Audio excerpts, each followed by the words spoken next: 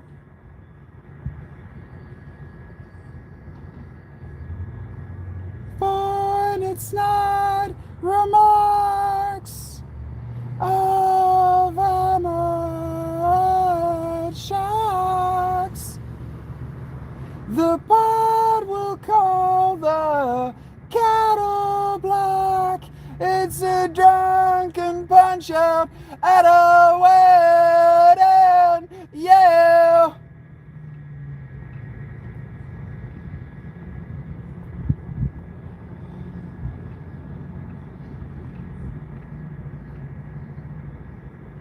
I gotta.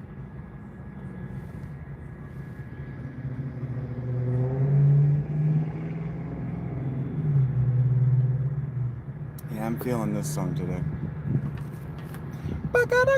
You came here just to start a fight, bully.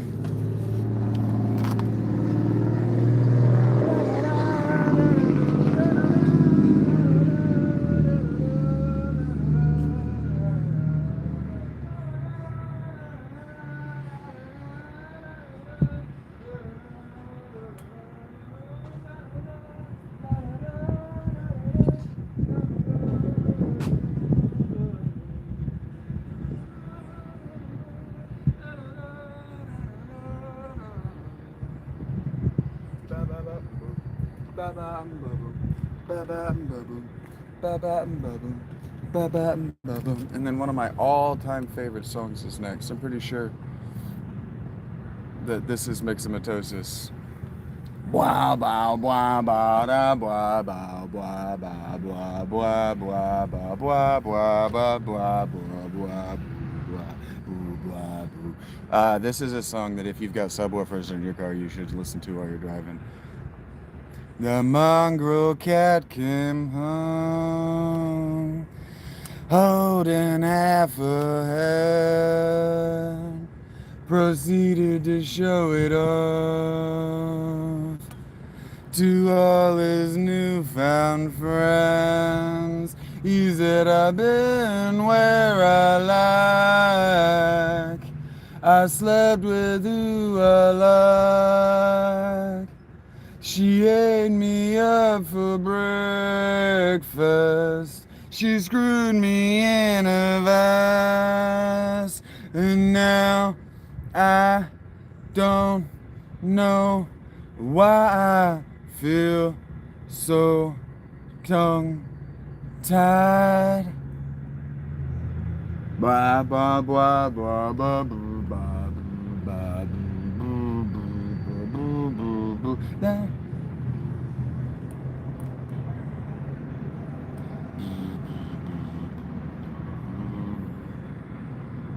I sat in the corner, I wrote it down in lean.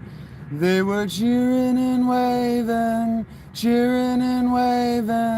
itching and a salivate like with myxomatosis. They got energy fucked up, strangled, beaten up, used as a photo to turn my disease. All the down, and I don't know why I feel so tongue-tied. Don't know why I feel so skinned up. Like my thoughts are misguided and a little naive. I'm twitching and a salivate like with myxomatosis. They got put me on my leash and put me down. I got myxomatosis,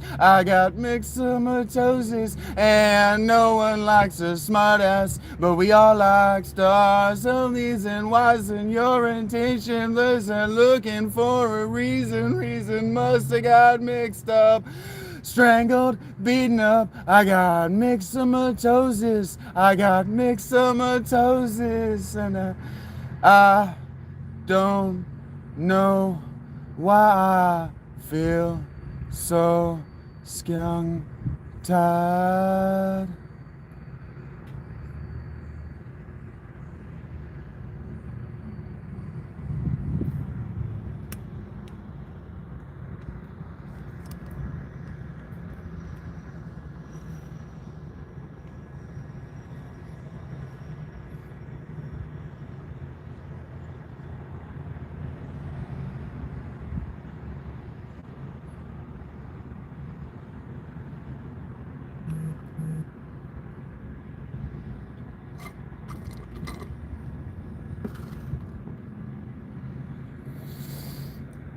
I don't know, Callista. I don't know how to answer that question.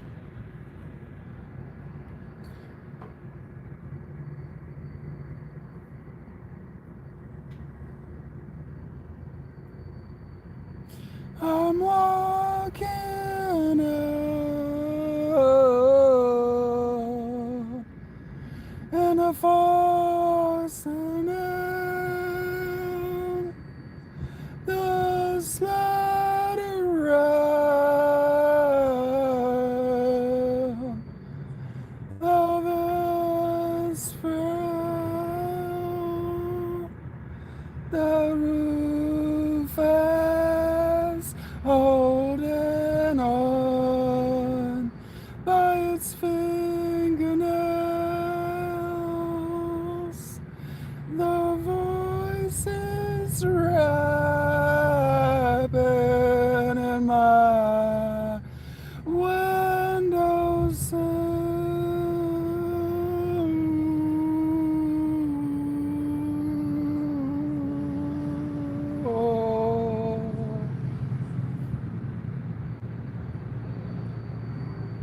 Yesterday's been blown by the wind. Yesterday's people at all scatterbrained, yeah. Any fool can easily pick a hole. I only wish I could fall in. I'm moving inside you in a fiery blaze.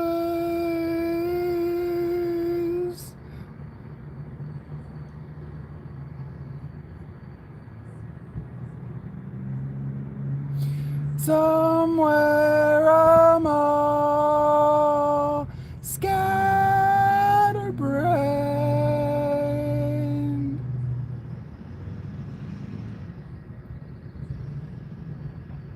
Somewhere I'm all scatterbrained.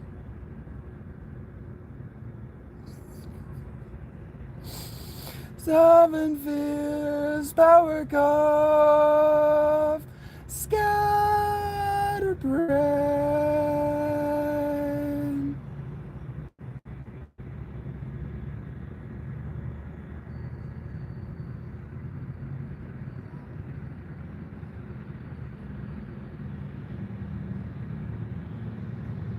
No, I don't know that at all.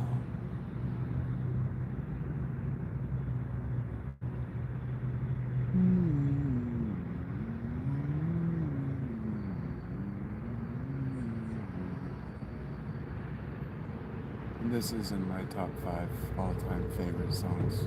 This is why I am how I am.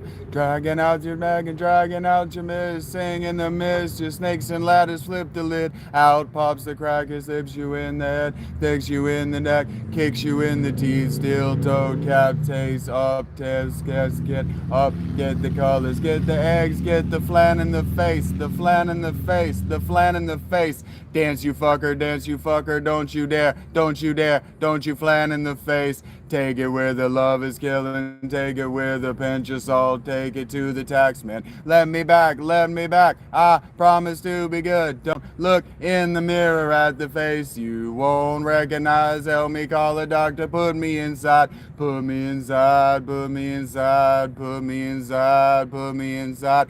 I keep the wolf from the door, but he calls me up, calls me on the phone, tells me all the ways that he's gonna fuck me up. Tell all my children if I don't pay the ransom, I'll never see him again if I squeal to the cops.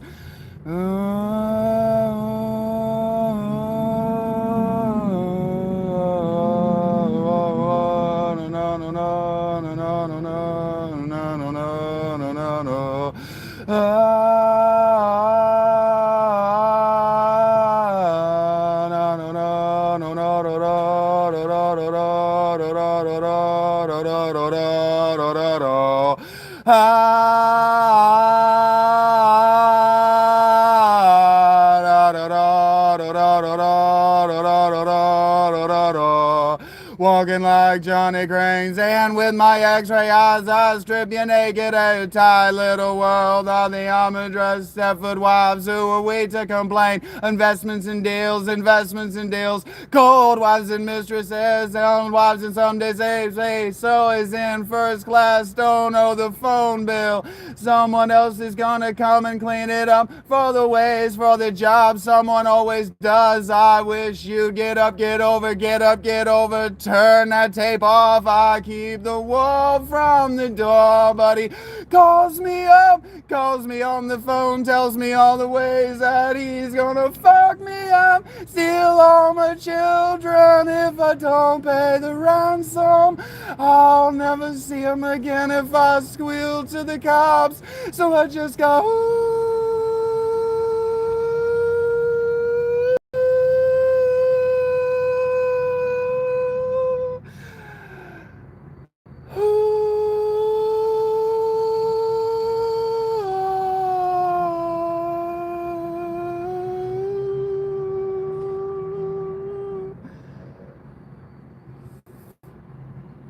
that note is flat with the rest of the song. The Wolf at the Door. That song made me me. That was the first song I ever celebrated when I could do it all the way through.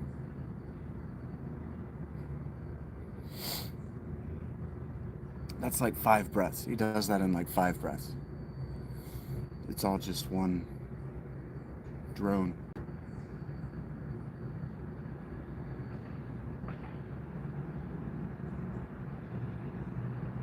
It's hard.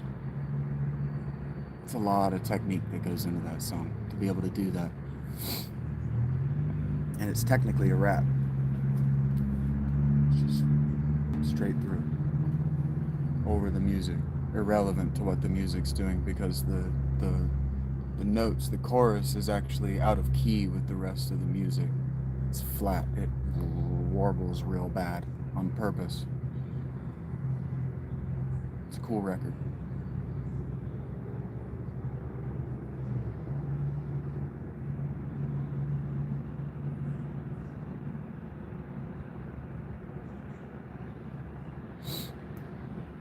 I need to get something to drink and go inside and do something else, but I want another cigarette, so I'm going to have another cigarette. Except I don't know what I've done. Oh, I put them in my book. Yeah. Radiohead are amazing.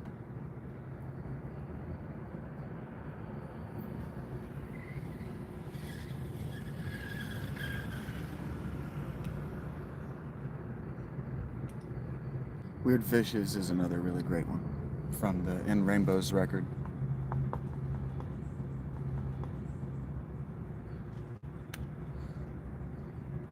I haven't listened to their most recent one. I tend to judge bands off their most recent work. And I didn't need Radiohead again after 2018.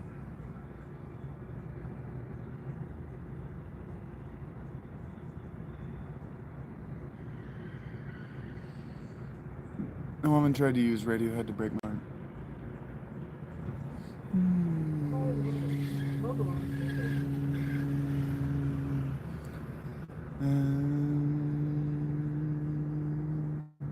But you can't break this heart, it's liquid. It melted when I met you.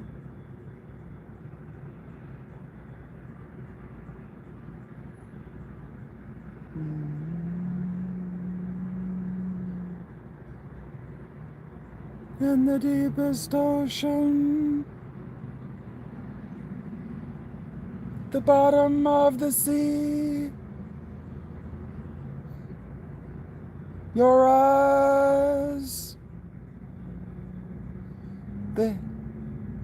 they tell me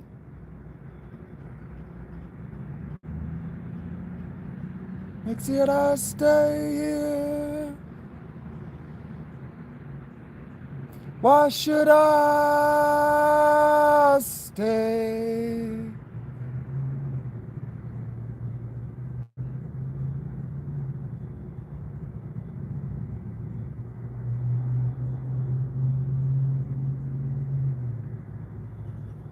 Think easy not to follow. Follow where you lead. Your eyes, they tell me. Tell me now if I'm done. Tell those to the end of the earth.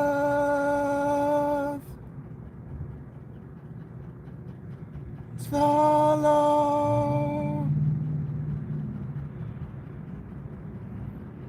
Everybody leaves if they get the chance, but me,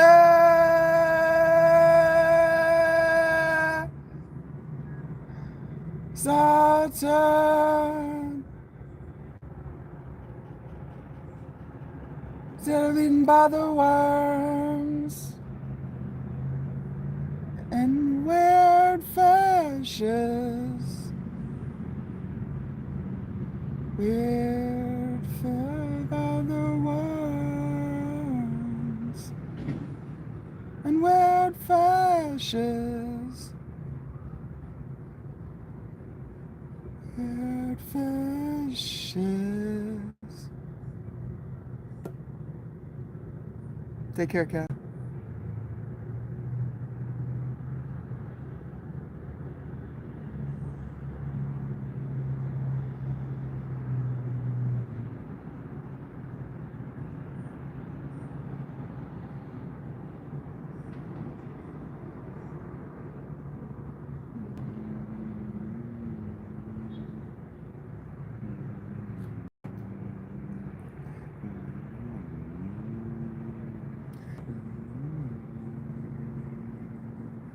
No, I knew as soon as book club wasn't about my work that it was over.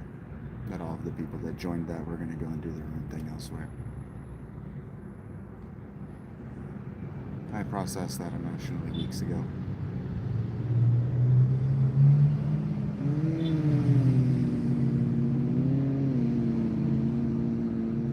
The bottom, at the bottom of this place. Okay.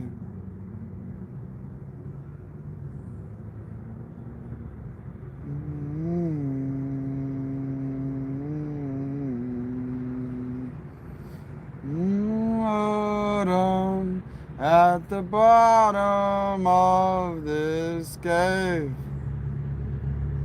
This cave.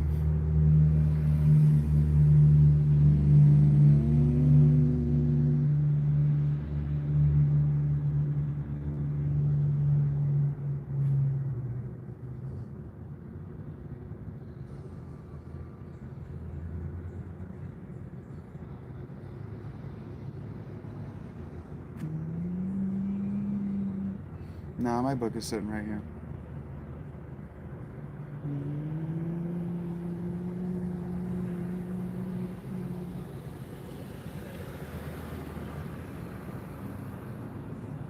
Just reminded myself why I do this by listening to the music that brought me here.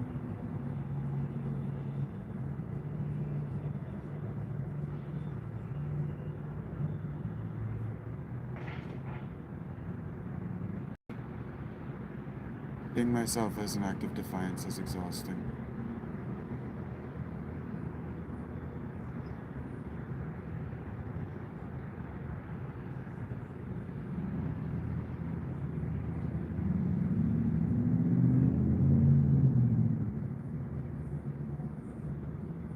I just wanna be your lover.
You take my hand, just as you write my number down, just as your drinks around, just as they play our favorite song, just how it disappears.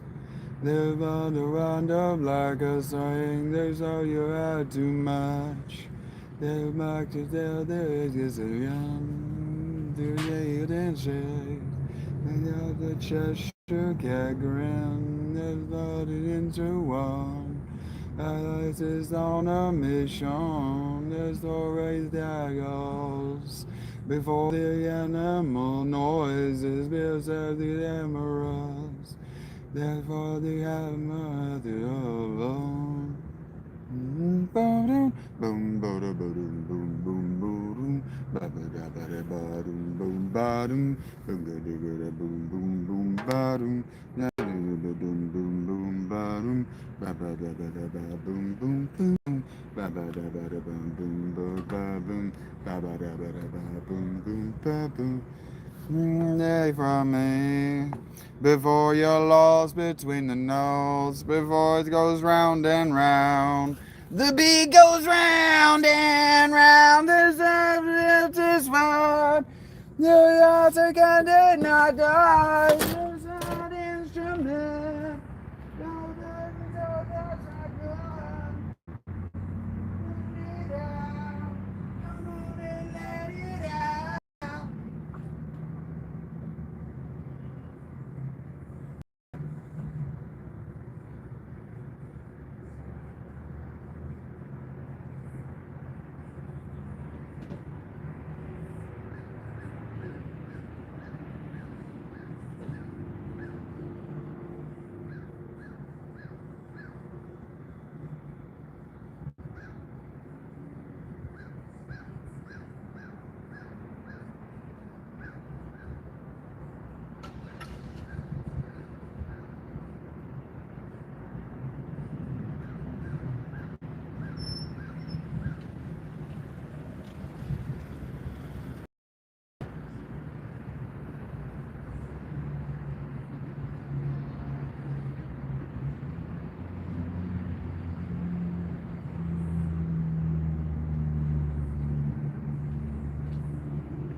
This chapter is called Astropapophobia. I'm assuming that's actually pronounced astropapophobia.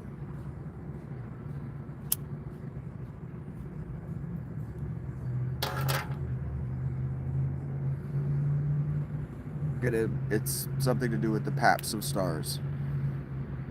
So you get a pap smear, whatever that is. But stars. On Memorial Day, 1987, a prominent Louisiana attorney named Graves Thomas stood on the deck of his newly acquired boat and raised his hands to the sky, proudly declaring, "Here I am, Lord." Suddenly, without warning, a bolt of lightning crashed from the clear sky and killed him. Mr. Thomas was just one more victim of a strange phenomenon that has been haunting mankind since those good old days in the caves. One of the most neglected branches of meteorology is the study of lightning. We have many reports of people being killed by lightning bolts from a clear, cloudless sky. There are over 800 lightning deaths around the world each year. Strangely, deaths by lightning seem to increase during UFO waves, and both people and animals have been found dead in areas where flying saucers have been observed. In some cases, lightning bolts seem to have somehow been directed. For example, a few years ago, a researcher in Florida was sitting at his desk typing up an important UFO report he planned to send to me. Suddenly, he felt an overwhelming compulsion to get up and leave the building he was in. As soon as he went out the door, a bolt of lightning crashed into the old windmill where his study was located and completely demolished it. His report and the notes and documentation he was using were destroyed. The selectivity of lightning bolts is unnerving, to say the least. I was almost hit by a lightning bolt laying in my tent about a year ago this time. And during the strange weeks of the UFO flap of 1908, there was at least one incident of this type. A Baptist preacher, the Reverend T.H. Fagan, conducting an outdoor revival meeting on the night of July 3rd, 1908. After his sermon, he stepped among his congregation, was chatting and shaking hands when a bolt of lightning singled him out and struck him dead on the spot. This was reported in the New York Times, July 5th, 1908. We have other reports of lightning bolts entering churches and killing ministers on the pulpit. Some of these date back to antiquity. Some small wonder that people have always associated lightning with the wrath of God. This is true. The lightning on the pulpit thing. Some of my private reading, I've heard that story.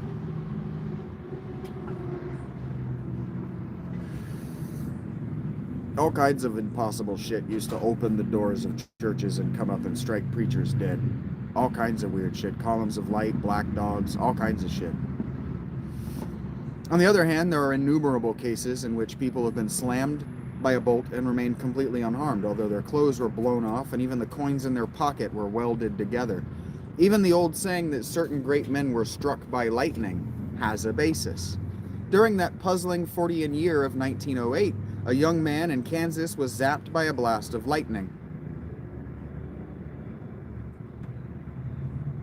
Either 1903 or 1908 is the year that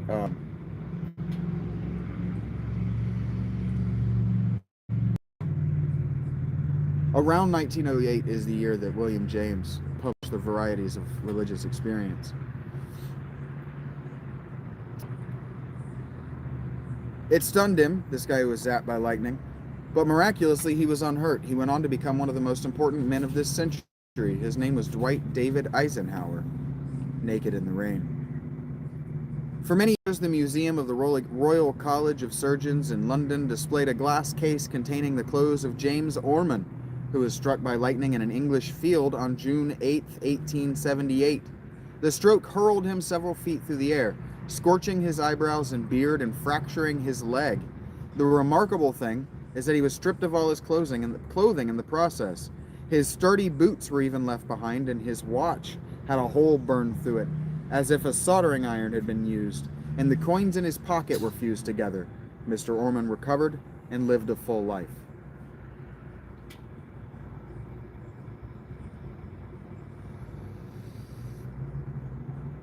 A more grisly incident occurred near Krakow, Poland in 1869 when a boy of 12 was hit by a lightning bolt that amputated his right leg on the spot. How's that possible? What's up, Chicago? Hello, Yodges. Although we've been studying lightning since Ben Franklin's day, we know pathetically little about this murderous phenomenon.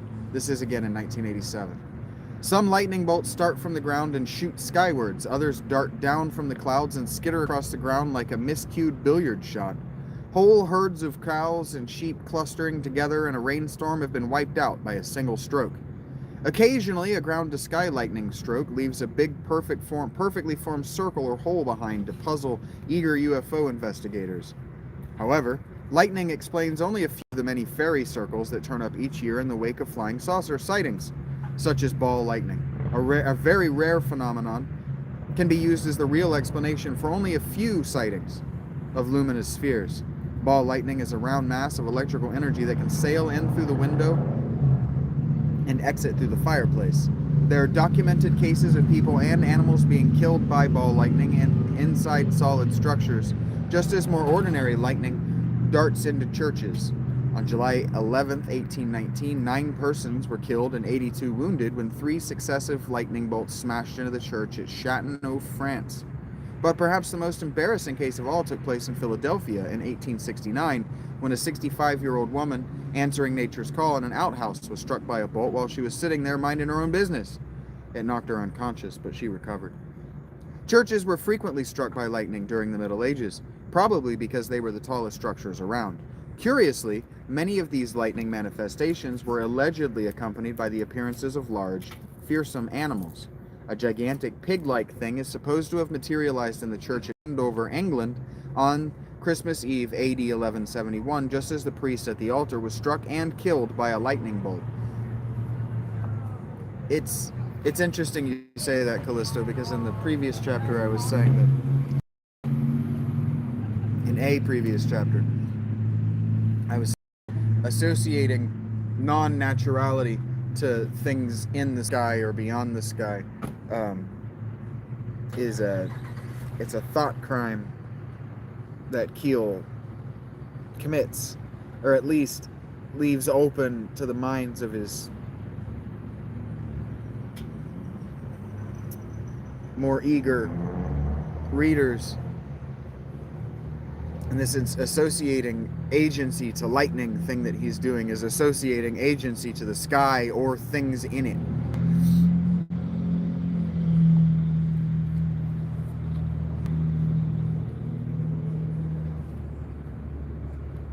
But the tallest building thing, so in a previous chapter he talked about the pyramids, and there is an interesting thing that I've never seen but one person talk about with the pyramids, and he was outside the academic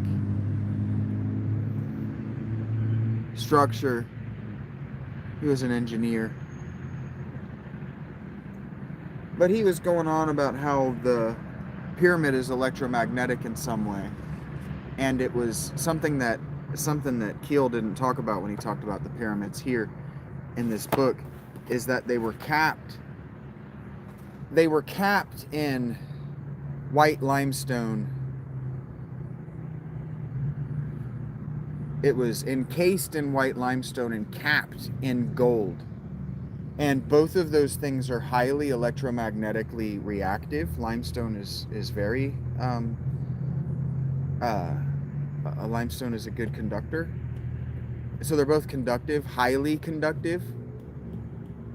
And I was talking with Alec the other day in a previous chapter about how, no, not in a previous chapter, just as a result of a previous chapter. And anyway, when he was talking about the particular clouds that form like UFOs, we got a bunch of them out today. So people are like, oh, those clouds look like UFOs because they're assigning agency and intelligence to things in the sky or beyond it.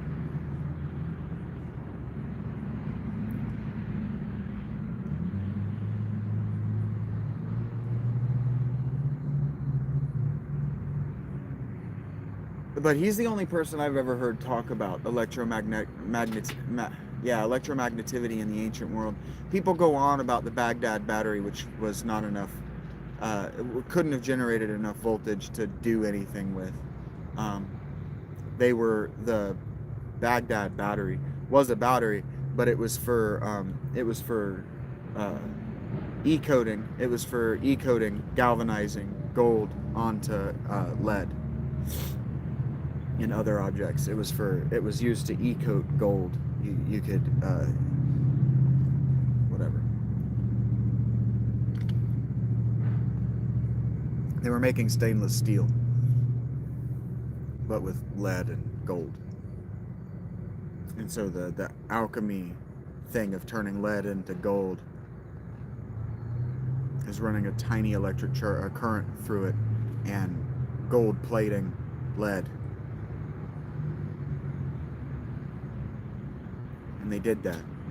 We also know that they had camera obscura in the Roman period, so 2 or 3 centuries before Christ. So these technologies that in the 1980s they were railing against being high technologies that were lost, they weren't high technologies. They were, but they weren't. They were very low-tech ways to do things that we didn't find uses for at a scale that somebody like John Keel or like his audience would recognize for millennia. But that's why alchemy is what alchemy is it was secrets of nature that a select class of people had access to for religious reasons. Because if everybody could just go out and turn lead into gold by covering it effectively by gold plating it on the semi-molecular level, if you could do that, then you debase the currency. All currency has no value instantly. That's why people have been worried about alchemy in various stages of history. Isaac Newton was an alchemist who was employed to make sure that the English coinage wasn't debased by alchemists. That happened in history. When Prague was gathering up all those alchemists to get them to try to figure out how to turn base metals, lead, into gold, it's because the Phrygian, wherever Prague is, that's in Czech, right? The Czech Republic now. The Czech king couldn't compete with France and Spain in the economy, so he needed spending money to buy soldiers with. Gold is only useful for turning into bread and protein for your soldiers, historically. You give it to the church because they have the bread and the protein. Everybody knows this. Who knows anything sensible? Everybody knew this in the ancient world. Everybody. The U.S. debasing its currency, all it does is make sure that its soldiers aren't prepared to fight when the time comes.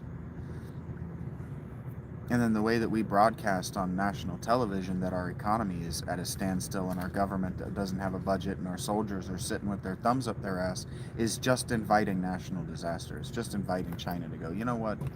Push the button. How do I know this? It happened to the Jews. It's how they lost that Jewish war. It's how they lost all those wars.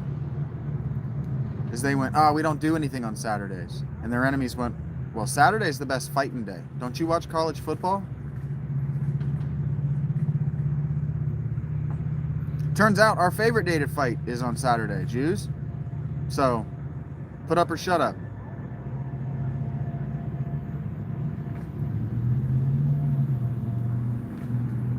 That's what happened. That's how they lost to the Greeks, too. I have very little doubt that's how they lost to the Babylonians. Your ears are ringing, I'm talking about Jewish people. days after Yom Kippur, after making a week of Yom Kippur jokes, like I know what the fuck Yom Kippur even is, because that's not the one where you apologize for things. I should have looked. I've had all week. I have access to Google. I have access to Google on 2 machines. You know how many times I've typed Yom Kippur in? 0. 0 is the number of times. It does. Oh, wait, Yom Kippur is the one where you ask forgiveness, where you call people on the phone and you say, hey, yeah, it's the day where you confess your sins to your community, right? You know what the fuck I was talking about. Eat my balls, anti-Semites. I knew what I was saying. I just say I don't, so if I say something wrong, I don't know what I'm talking about. I'm just a guy.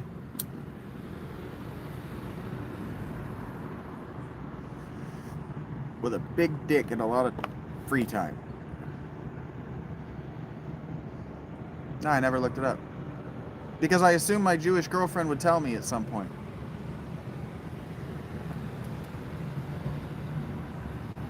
What with all the book of whatever jokes I've been making all damn week. Book of life.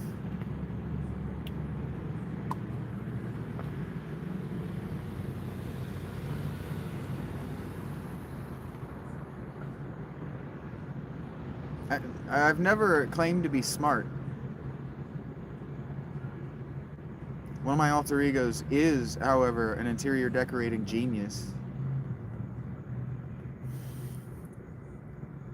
I'm so good at things falls through the world.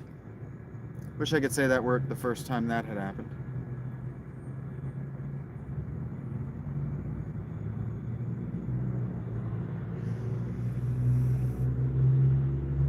You have a crush on that guy?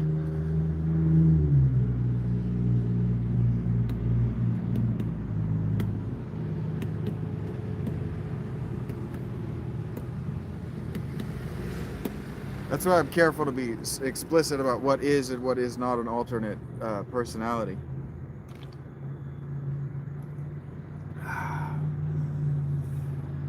Motherfuckers are gonna fall in love with a character I'm playing. He's just good at everything. Until he's not.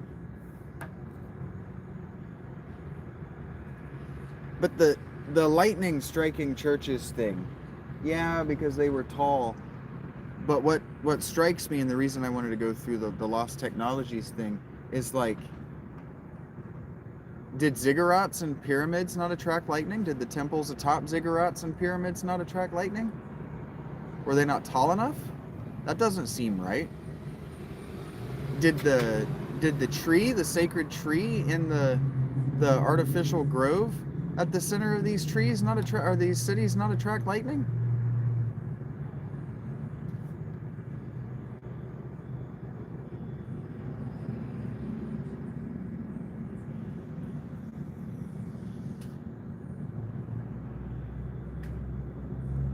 Because that is curious. I've never heard anybody talk about it. I took a break to think about this, to talk about what I know about the metamaterial, because I've never heard anybody talk about these places and lightning. I've heard a lot of people talk about these ancient structures and earthquakes. They were earthquake resistant. They were built on fault lines on purpose, obviously with the intention of keeping the fault still. But lightning, I've never heard about ancient lightning rods, ancient efforts to keep lightning at bay. I've heard about a lot of efforts in New England to keep lightning at bay.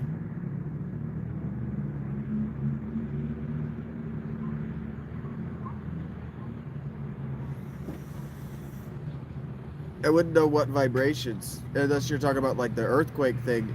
The idea was that if they had a temple to the god there, the god wouldn't be angry at them and shake the ground. If you go to these sites and you think about them like a 6-year-old, you're approaching thinking about them right.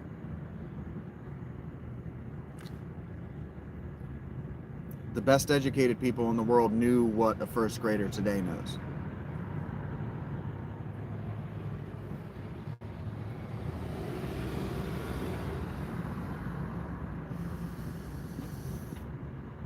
Hey, Stades.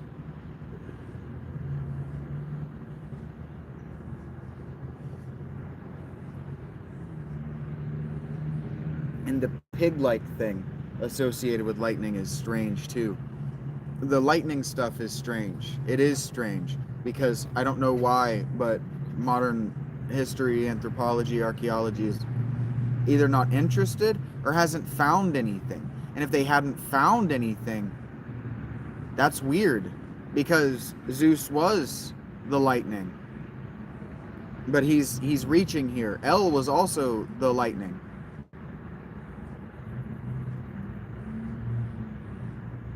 It's like a couple of pages, Rach.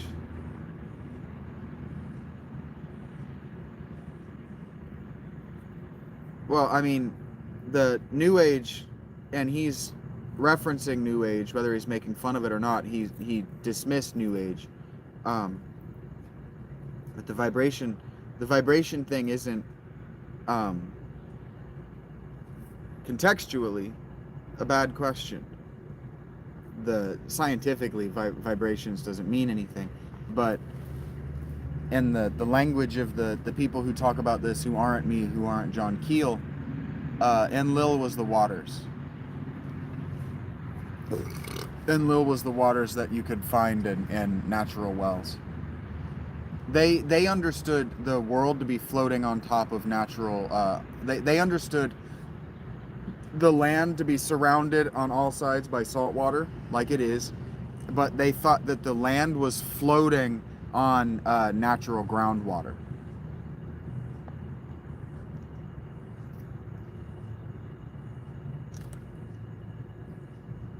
So Enlil is the waters that the land is floating on. That's how Genesis arrives at the waters and then the land, and it's not wrong. It's not wrong. The land did kind of emerge out of the water. We observe it happening a lot. Like Hawaii is land that's emerging out of the water.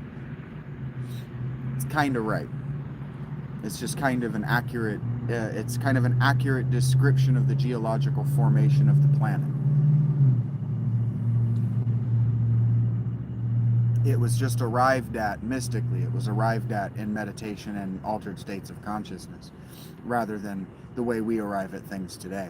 But they didn't have that method. It took many thousands of years to arrive at that method of determining what information is true, valid, real, versus which information is metaphorical and works to describe the process, but isn't accurate to exactly what happened over the geological timescales. Humans in Sumer 3000 BCE, they didn't have access to the comprehending. They couldn't comprehend geological timescales, but they could understand that geological timescales were massive because they tried to fit their own history back 10,000 years from them to what they could remember was an ice age. They could accurately remember that 10,000 years had passed, but they couldn't comprehend the 1.5 billion of the planet's age or whatever. There's no way to comprehend that in their number system, and there's no way to articulate that to anybody else at the time. And nobody needs that specificity. We have that specificity because of clout chasing within scientific communities. But the lightning bolt,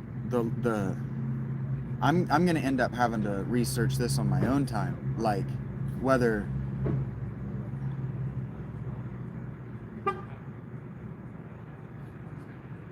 I don't have access to it in my own mind, whether these ancient buildings were built with lightning in mind, because they were built with, even by the time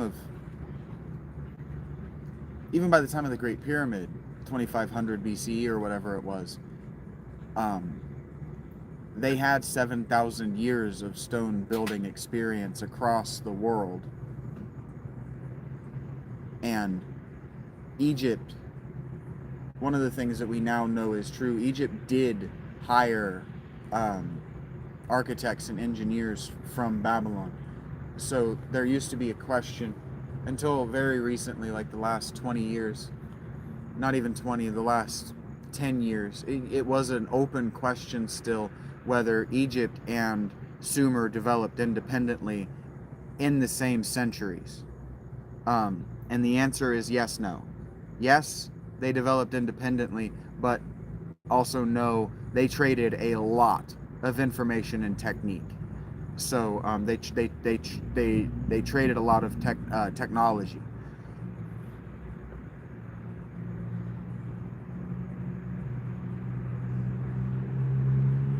But before bronze,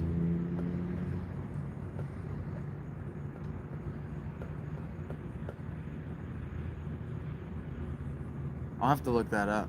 I bet we don't have enough of the top of the buildings. I bet too much of the top is eroded away. Hey, Gina. Continuing, September seems to be the worst month for fatal lightning bolts. Each year, September produces news stories about sportsmen being killed on football and soccer fields. A number of times, whole teams have been flattened in the midst of a play.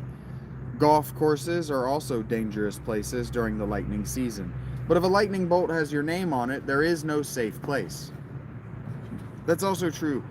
Maybe true. That might explain why the weather delays for NFL football are so strict.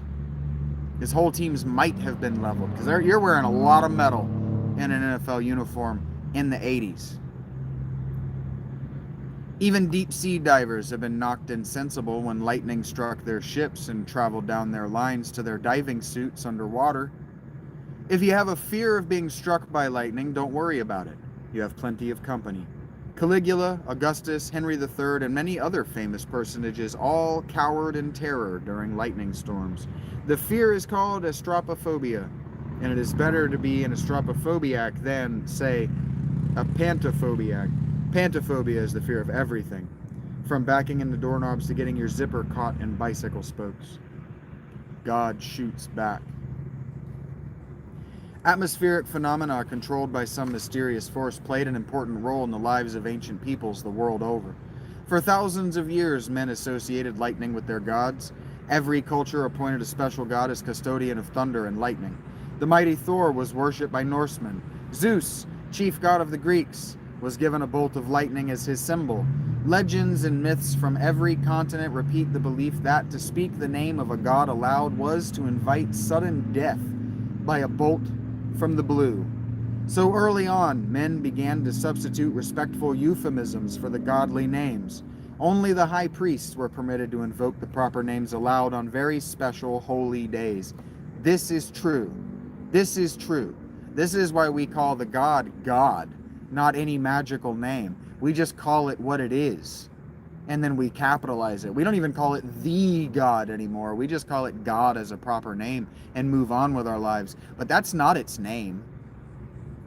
Like, my name's not Shaggy. You can call me Shaggy and I'll respond to it, but that's not my name. That's not my secret magic name.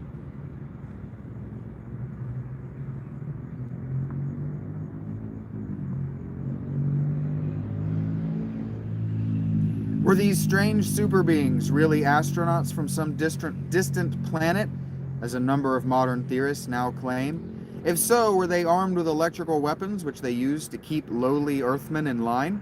In the Bible, we are told that Elijah wiped out an army by summoning the fire of God from the skies, Kings 11:1. Scholars are still debating the nature of this fire. Was it a meteor shower or lightning storm? Did the gods really interfere in human affairs? It's a metaphor. But they did also have, they worked in bitumen, which is a petroleum. That's an enormous and ugly bug. Please go away. Yay! Okay. What was I saying? They worked in bitumen a lot in the Levant, in the ancient Levant. And so I've told this story before, but Sodom and Gomorrah were cities that worked in bitumen. They turned the bitumen into a product that the Egyptians used in the mummification process. And so the mummification process ends the way it was done between one of the kingdoms. I think it's the New Kingdom and the Old Kingdom. The mummification process that you think you know, where they cover the body in the particular salts and the yada and the yada and the yada, they lost access to that stuff because Sodom and Gomorrah exploded one night. They were working this bitumen, this pitch, this petroleum product, and what they think happened now, because we found the archaeological sites, we found the sites. They're along this pitch mine, basically. And what they think happened was there was a Tunguska-like event where a meteorite blew up in the low Earth orbit, like in the atmosphere, and it just set those cities right on fire. Boom! Both those cities went up all at once. And so there's a way to moralize that story as well. If they weren't helping a foreign people mummify their dead to become individual gods, our gods wouldn't have got mad at us. And so the pillar of fire from heaven thing might just be the fire that starts inside your own city when you're at war with another people. Very easily it could be that. Because God, there are other books. He's only referencing Kings 11:1. But the whole pillar of fire thing and the setting your cities on fire and having the city burned down was a thing God punished these cities in the Levant for in other books. Like I think it was Amos that I read, that very punishment being called down on a people group because they sold Jews into slavery. Scholars are still debating the nature of this fire. The natives of Ecuador and South America still repeat the story of how a band of giants landed in their country and caused considerable havoc before a massive fire came down from the sky and destroyed them. An early Spanish writer named Cieza, recorded the story in 1553. There by sea in rafts of reeds after the manner of large boats, some men who were so tall that from the knee down they were as big as the full length of an ordinary fair-sized man, and the limbs were in proportion to their bodies, so misshapen that it was monstrous to look at their heads, as large as they were. And with the hair that came down to the shoulders, their eyes they give to understand were the size of small plates, according to a translation of Cieza, located by researcher William R. Corliss. They had no beards, and some were clad in skins of animals, while others came as nature made them, and there were no women along. Like the giants recorded in other ancient myths, he just non sequitured himself. He just went from talking about something very interesting to talking about giants. Like the giants recorded in other ancient myths, these visitors to Ecuador were a loathsome and troublesome lot. The natives abhorred them, the account continues, for they killed their women in making use of them, and the men they killed for other reasons. The Indians did not feel strong enough to kill these new people that had come to take their country and domain, although great meetings were held to confer about it. But they dare not attack them. And then that ends on an ellipsated period. But this is interesting. Whether he's doing this on purpose, whether he's just being sensational, whether this is real or not, irrelevant. Because that is how Gilgamesh and Enkidu are described.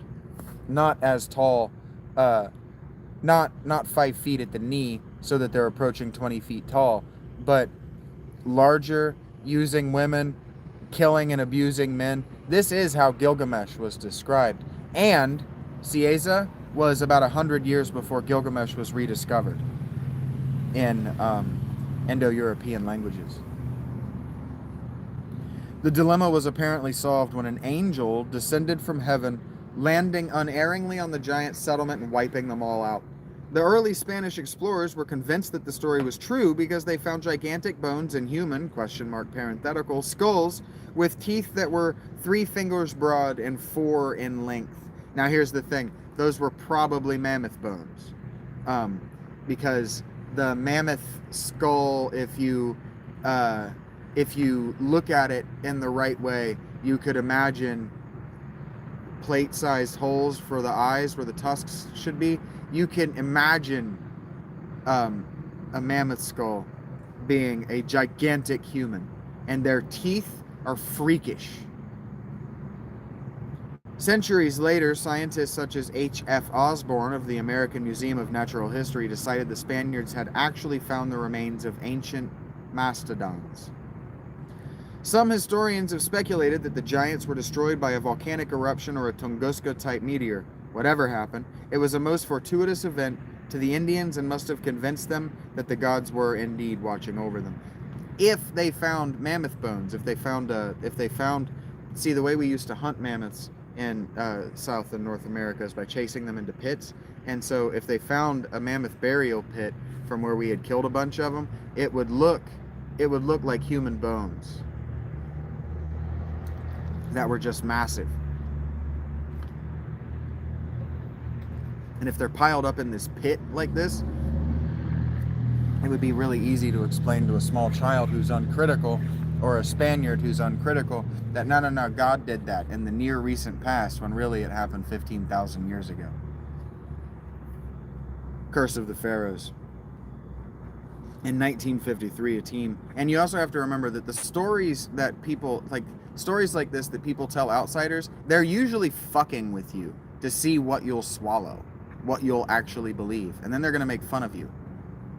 In 1953, a team from the American Forces Network in Germany flew to Egypt to record a special Halloween broadcast in the inner chambers of the Pyramid of Giza. I know this because I've followed anthropology for long enough that I've seen it happen. I've seen anthropologists be like, oh, this tribe told me yada, yada, yada, yada, yada. And then later anthropologists talk to that tribe with a video camera, and the tribe leader or whoever was like, yeah, we were fucking with you because we didn't like that guy. I was then, says John Keel, the chief of continuity and production for the network, and we spent many hours inside the pyramid, taking advantage of its marvelous acoustics to record a dramatic tale of a pharaoh's curse. Tape recorders were a fairly new development in those days, when we used a tape which employed a clockwork mechanism to turn the reels. The program was recorded without any serious problems, and when we played the tapes back in our Cairo hotel, they were perfect. However, the ghosts of the pharaohs were apparently displeased with our effort. On the long flight back to Frankfurt, Germany, we passed through some bad weather and lightning struck our plane. There was no damage, but it was an unnerving experience. When we got back to the AFN studios, we discovered that our precious tape recordings had somehow been ruined by that lightning bolt. We were left with several reels of static. Well, they're magnetic tape, guys, so the electricity just fucked up the magnet. The huge amount of electromagnetic energy that went through the plane wasn't perfectly absorbed or redirected. It went into and through the plane, and it just scrambled your tape. Nothing magical happened here. There was no agency. It's just a weird accident. And expectable. They were a new technology, so everyone using them at the time didn't know what to expect, but a professional would have known to expect that. I knew to expect it as the story was developing, because I understand how magnets work. Finally, let's not forget the flight of Apollo 13, which lifted off at 1300 hours on April 11th, 1970, and was immediately struck by lightning on its way through the Earth's atmosphere. Massive power disruptions forced astronauts Lovell, Hayes, and Swigert to abandon their scheduled moon landing. NASA engineers had mischievously planned the timing of the flight to lay to rest forever the superstitious nonsense surrounding the number 13. Instead, the nearly disastrous liftoff has reinforced it. The manifestations of lightning and the far-fetching consequences that often accompany them, which inspired the beliefs of ancient times, are still with us. The U.S. government did not establish a lightning investigation project. No, the U.S. government did establish a lightning investigating project in the 1970s. They built towers and a special lab in a place where lightning storms were unusually frequent, a place called Socorro, New Mexico. The lab proved to be a strong attraction for tourists. That's Socorro, New Mexico. That lightning is weird, even to scientists. And he is right about this. They are still studying phenomena even now. And in the 1980s, he grew up, what he's writing and what he is doing as he writes this stuff, and this whole genre of literature, of human being, is people who are upset that they didn't understand their high school education because they didn't care while they were getting it, and it was bare bones at best. But your government doesn't owe you an explanation about lightning, and your government doesn't actually owe you an explanation of what we don't know. Your government curriculum doesn't owe you an explanation of what we don't know. You are not owed access to every mystery. You're just not. You're not owed that. You're not important enough. Making sure that you know that there is a question as to whether or not the Big Bang's mathematics actually works, except or before 10 to the negative 54 seconds after it happened, is irrelevant to you. It's irrelevant to you. You don't need that. But if you make it through high school and you get into university and it turns out that you want that, it's readily available for you for free. And so this whole genre of information gathering and reportage is about people who are upset that they had to go and educate themselves after their free education was over.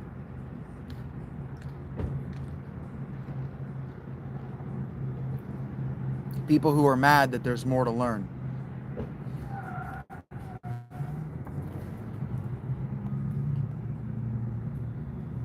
Magnetism and UFOs. If you're a regular reader of New Age books, you know more about flying saucers than the U.S. Air Force. The reason is simple enough. The American public has not been telling the USAF the truth about UFOs. And when a witness was bold enough to try to give the USAF the details of his or her experiences, they were usually ignored, or, as in the days of Project Blue Book, their report was consigned to the notorious crackpot file. But far-flung writers and civilian investigators have listened carefully to UFO percipients and recorded their experiences. Some of their stories have been, admittedly, seemingly far out, but UFOs are a far-out subject and encompass all kinds of eerie manifestations which border on the supernatural and are a distraction from the things that matter. When your government starts talking about UFOs at hearings, at gatherings, they are trying to distract you. And it's working. That's all they're doing.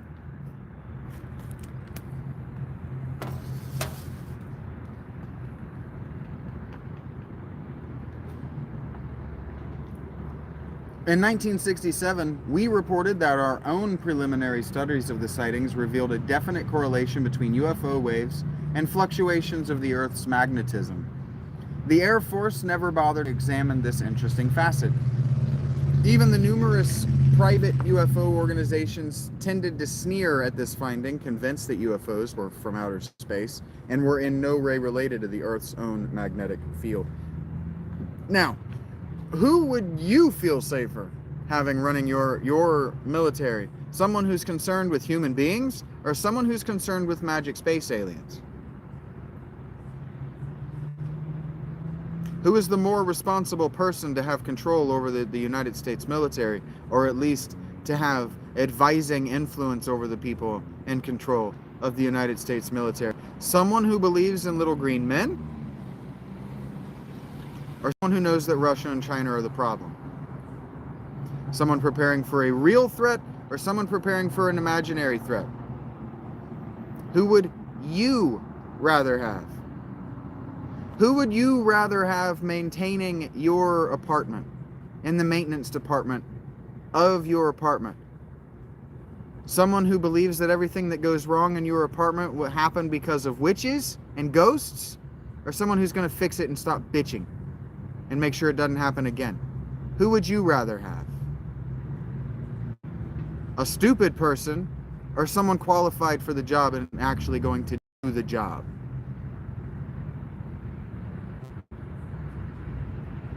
Because The Men Who Stare at Goats is a book, a documentary, and a movie that you could have already consumed and known that there have been periods of the American military history in which there are people who believe that our greatest threat is space aliens, and they're stupid and dangerous. In 1974, 7 years after our scientific scoop, Dr. C. Power, a leading scientist at Centre National d'Études Spatiales in Toulouse, France, published a formidable study comparing flying saucer sightings with geomagnetic disturbances. Using 635 French sightings from the year 1954, there was a major UFO wave in France that October. He compared the UFO activity with the scientific data on the disturbances of the declination of the Earth's magnetic field for the same period. The peak magnetic disturbance in 1954 occurred simultaneously with the UFO wave, or, as Dr. Power put it, in cautious scientific terms, a good statistical correlation between disturbances of the Earth's field and UFO observations during 1 month in the remarkable 1954 ellipses to a period. In short, when the Earth's magnetism goes slightly haywire, UFOs begin to appear in great numbers. This does not mean that the UFOs produce the magnetic disturbances, but rather that magnetic disturbances produce UFOs. There is already abundant scientific literature on the strange spheres of light which appear in the sky immediately before, during, and after major earthquakes. This is certainly a related phenomenon. I've never heard of that. You'd think that with all the 24-hour news networks and the Weather Channel that somebody would have got evidence of orbs above an earthquake at some point. However, this is not a full explanation for UFOs. They are not mere sparks of static electricity or plasmoid energy cast into the sky. Jesus Christ. By grinding earthquake faults or magnetic anomalies. There were scores of UFO landings in France in October 1954 and many occupant sightings. This is just what I assume Florida sounds like. I'm reading John Keel's Disneyland of the Gods. Abs.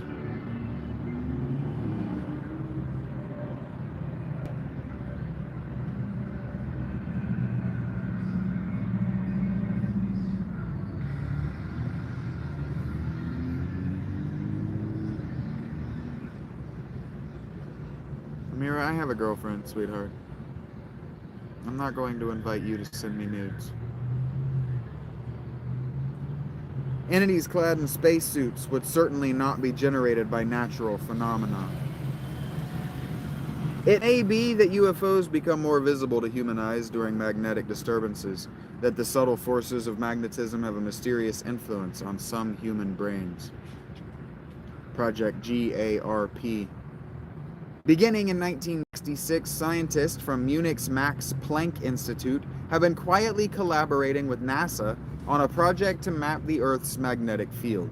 Over the last decade, hundreds of rockets have been fired into the upper atmosphere, where they release huge clouds of barium gas.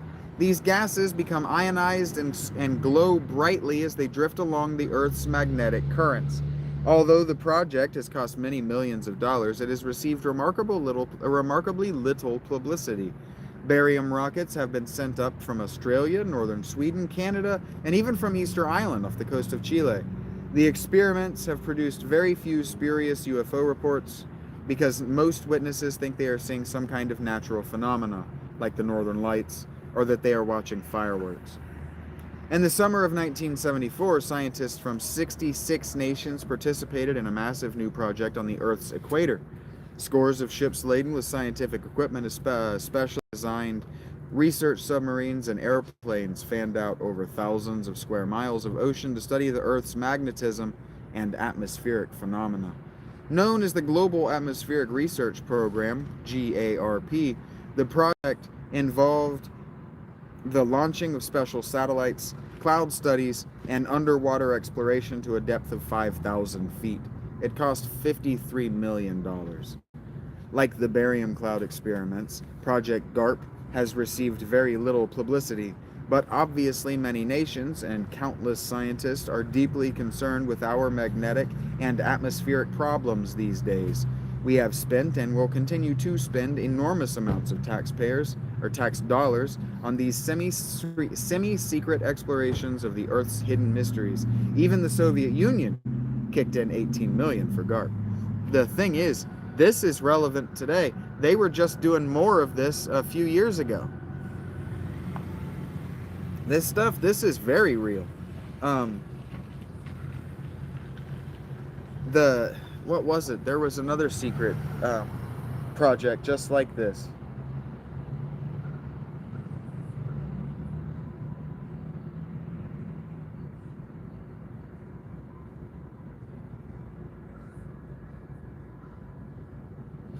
I don't remember what it was off the top of my head. There was another little.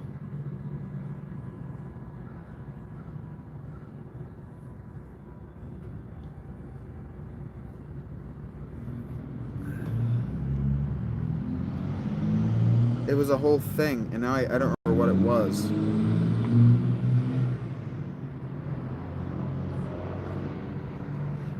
The magnetic and atmospheric thing. There was a project recently trying to figure out what they were going to do in case of a massive EMP because of a solar storm. There was supposed to be a solar windstorm that was strong enough to knock out the Earth's energy grid. So there were just billions of dollars dumped into figuring out how to make that not happen. This stuff still happens. Like the barium cloud experiments, Project GARP has received very little publicity. Oh, sorry. For years, Chester Gould's Dick Tracy comic strip carried an incongruous little box containing the words, "The nation that rules magnetism will rule the universe." Maybe Gould knew something we don't. End chapter. I gotta go inside. It's fucking got hot out here.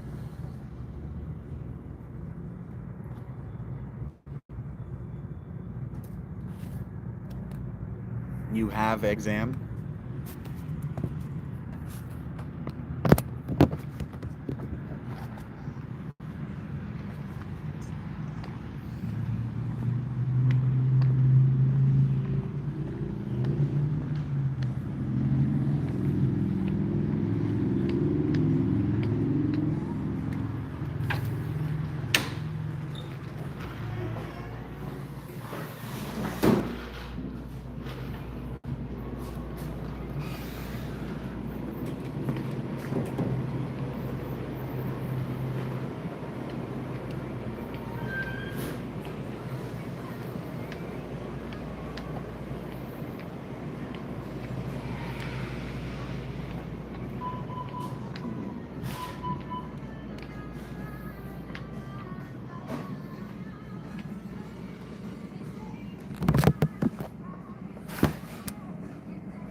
You're silly ass.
That note is cloying and annoying. Okay.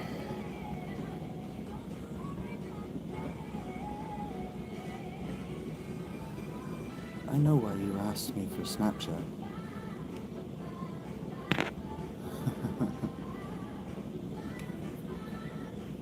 You didn't ask me for Snapchat so we could be friends. You asked me for Snapchat so you could send me nudes. No, thank you.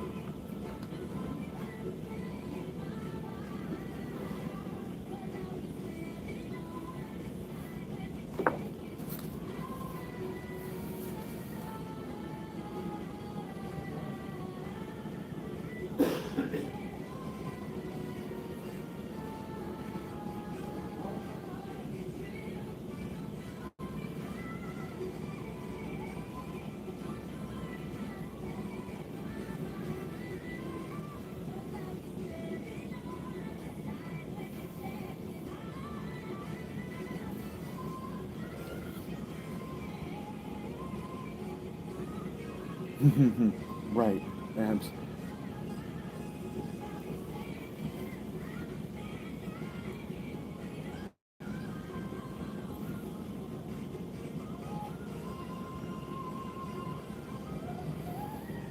Sure, Amira.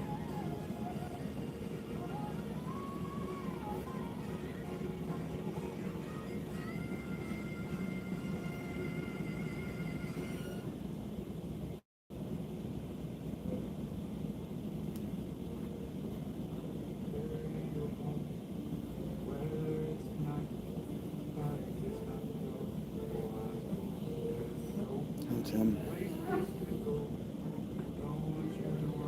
You sure know how to make an entrance?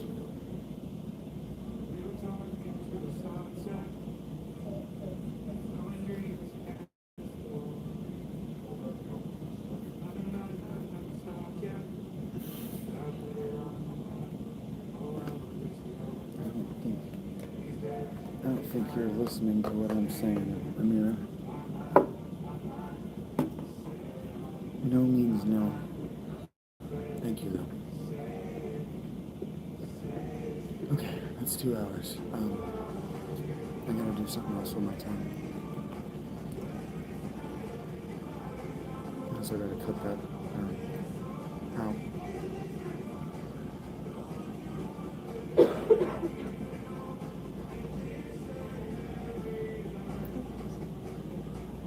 I don't know, Amira, what it means to you if you say you're evil.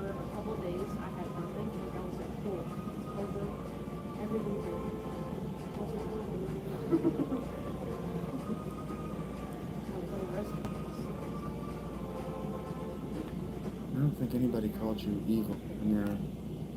I think he was saying that it would be okay if you sent me nudes.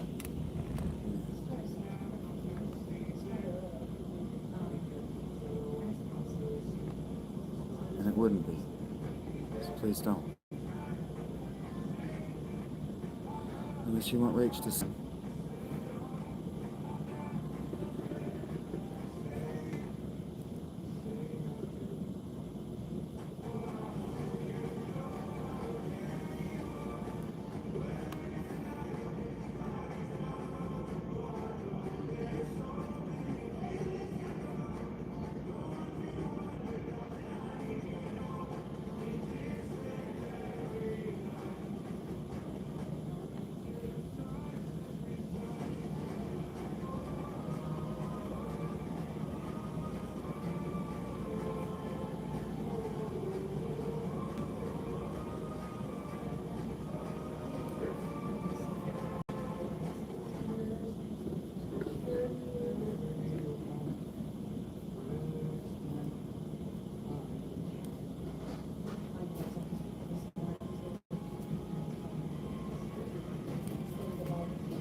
Alright, guys.